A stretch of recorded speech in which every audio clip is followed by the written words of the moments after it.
आप क्या परेशान है दवा से, हॉस्पिटल से, डॉक्टर से और टेस्ट से? तो आपके लिए है nature and natural BRC clinic at the rate home. आइए, संपर्क कीजिए और इससे छुटकारा पाइए। अगर आपकी उम्र 35 साल से ऊपर है और आप DIP डाइट या इस तरह की डाइट में नहीं है, तो जो मैं आपको बताने जा रहा हूं ये आपकी जिंदगी 100% ऑफ पीपल जिनकी उम्र 35 साल से ऊपर है उनकी जिंदगी ये है जो आप अभी देखने जा रहे हैं। So this is called the geometrical model of a patient. यानी कि 35 साल से ऊपर के हर इंसान, आज तक पिछले 20 सालों का मेरा रिकॉर्ड है, ऐसा एक भी इंसान से नहीं मिला जिसकी उम्र 35 साल से अधिक हो और वो बीमार ना हो। थोड़ा बहुत ज्यादा, बहुत ज्यादा या बहुत बहुत ज्यादा उनको छोड़ देते हैं जो DIP डाइट में है या इस तरह के डाइट में है, उनको छोड़ देते हैं, वो एक्सेप्शनल है। उनके अलावा 100% ऑफ द पीपल जिनको मैं मिला हूं पिछले 20 सालों में, वो बीमार, बहुत बीमार या उससे बीमार, उनकी जिंदगी का एक ज्योमेट्रिकल मॉडल है, जो मॉडल मैंने आपके लिए तैयार किया है।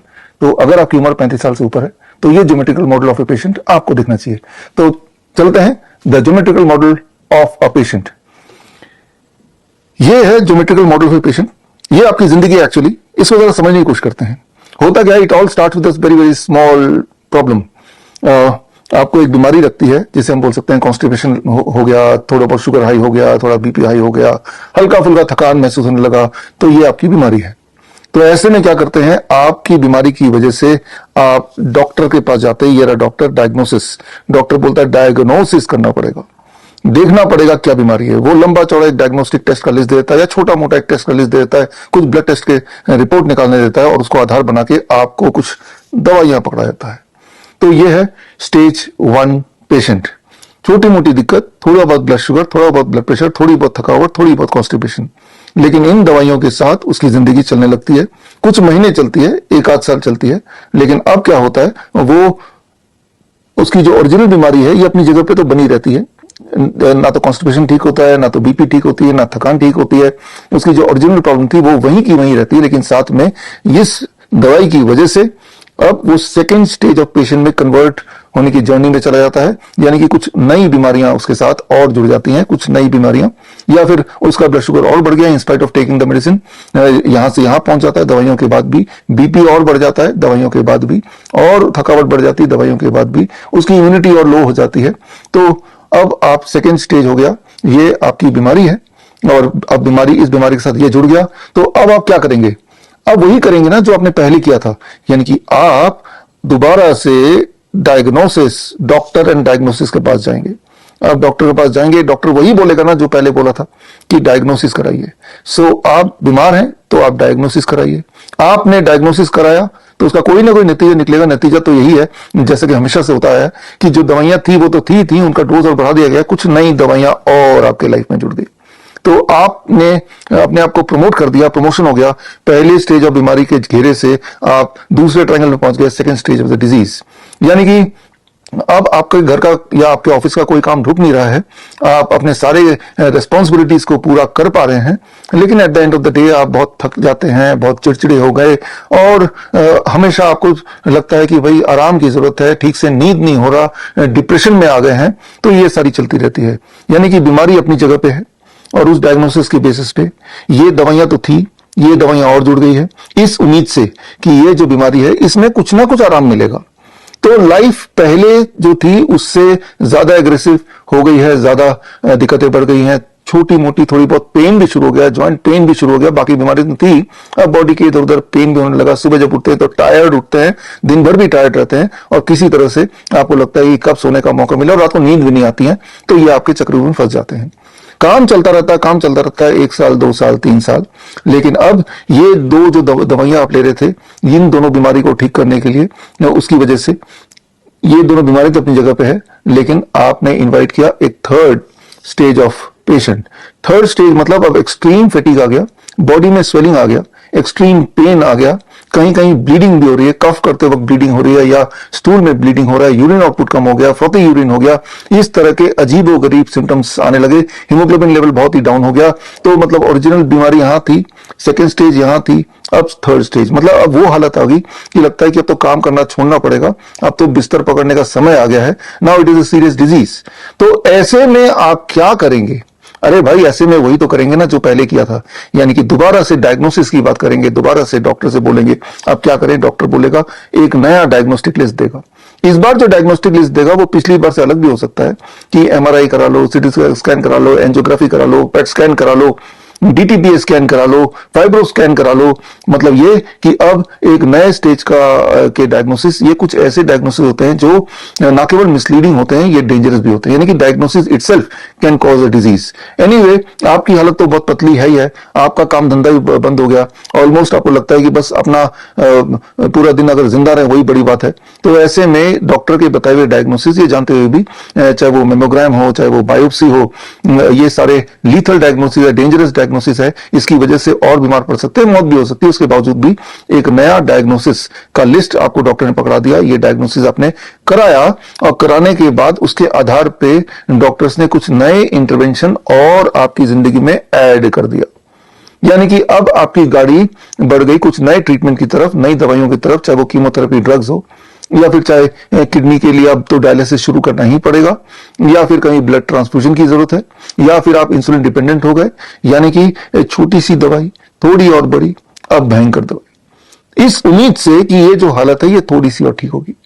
आप सोच के देखिए, ईमानदारी से बताइए, क्या पूरी दुनिया में कोई भी ऐसा एक पेशेंट है जो यहां आने के बाद, ये सारी दवाई लेने के बाद, अब उसकी ये बीमारी थोड़ी कम हो गई हो, पहले की तरह अब काम करने लगा हो, या बीमारी और कम हो गई हो?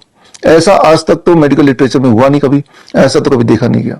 लेकिन फिर भी एक उम्मीद के साथ आपने कीमोथेरेपी भी कराया, रेडिएशन भी कराया, आपने जरूरत पड़ने पर सर्जरी भी कराया, और आपने डायलिसिस भी चले गए ताकि आपकी जिंदगी थोड़ी सी आराम से गुजरे। लेकिन क्या ऐसा हुआ? ऐसा नहीं हुआ। ऐसा कुछ महीने के अंदर जो बीमारी यहां से यहां तक पहुंच गई, एंड फाइनली प्रोग्रेस हो गई, एक ऐसी स्थिति पे आ गई कि आप हॉस्पिटलाइज्ड ही हो गए। यानी कि अब इस चक्रव्यूह के सबसे अंदर वाला लास्ट स्टेज, 4th स्टेज में आ गए। यह है कहानी हर पेशेंट की। It starts from about 30 to 35 years of age, और जब तक कि आपकी माल या आपकी जान ना चली जाए तब तक ये इस घेरे के अंदर, इस चक्रव्यूह के अंदर फंसते ही रहते हैं। इसे मैं बोलता हूं the hospital trap. Hospital trap मेरी अगली किताब है, ये जल्द इसी महीने हम लॉन्च करेंगे, और इस किताब में ऐसे लोगों की कहानी है।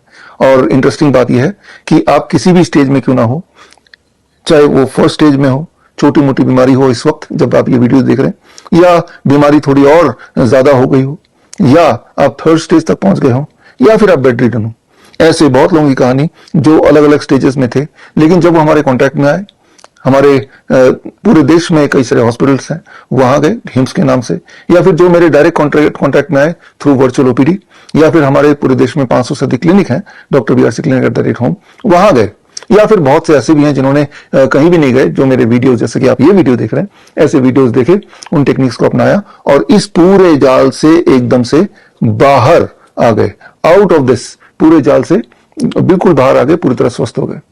तो आप अगर उनमें से हैं, आई एम श्योर कि अगर आप DIP डाइट में नहीं है या इस प्रकार के डाइट में नहीं है, और अगर आपकी उम्र 35 साल से ऊपर है, तो मैं आंख बंद करके बोल सकता हूं आप स्टेज 1, स्टेज 2, स्टेज 3, और आप में से कुछ लोग स्टेज 4 वाले पेशेंट भी इस वक्त ये वीडियो देख रहे होंगे। तो कैसा रहेगा आजादी फ्रॉम दिस हॉस्पिटल ट्रैप?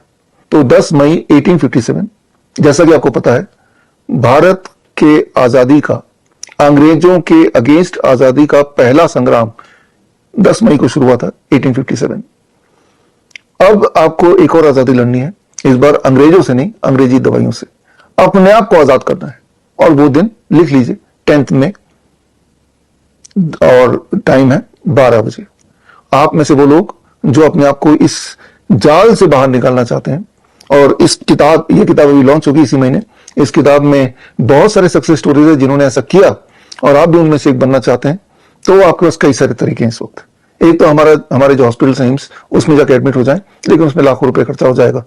दूसरा तरीका है आप डायरेक्ट मुझसे जुड़ें, bishop.com/VOPD में जाके, वर्चुअल ओपीडी बोलते हैं, जहां डायरेक्ट मेरे सुपरविजन में आप अपने घर के कन्वीनियंस में मेरे बताए हुए प्रोटोकॉल फॉलो करें, तब भी चांसेस हैं कि आप इस ट्रैप से बाहर निकल सकते हैं या निकल जाएंगे। लेकिन इसमें खर्चा आएगा ₹21,000, ये भी ज्यादा है। तीसरा तरीका है, पूरे देश भर में हमारे क्लिनिक है, डॉक्टर BRC क्लिनिक @home, 500 से अधिक क्लिनिक है। स्क्रीन पे दी हुई लिंक में जाके अपने नजदीकी क्लिनिक से आप जुड़ें और इसमें 1 महीने का खर्चा आएगा 6,500। ये भी आपको कुछ लोगों को ज्यादा लग रहा होगा। एक फ्री का तरीका भी हो सकता है। 10 मई 12 बजे जूम लिंक के माध्यम से आप में से जो लोग सबसे पहले स्क्रीन पे दिए हुए लिंक का नाम है bishop.com/hospitaltrap में जाके एक फॉर्म भरेंगे, तो आप में से जितना की जूम में की लिमिटेशन के अनुसार जितनी कैपेसिटी, मैक्सिमम कैपेसिटी जूम की होती है उतना ही हम ले सकते हैं। उतने लोगों को खास तौर पे फ्री में I will help you, I will give you special training on 10th of May at 12 noon। और इस ट्रेनिंग के माध्यम से मुझे उम्मीद है आप में से अधिकतर लोग इस ट्रैप में से बाहर निकल पाएंगे, वो भी मुफ्त में।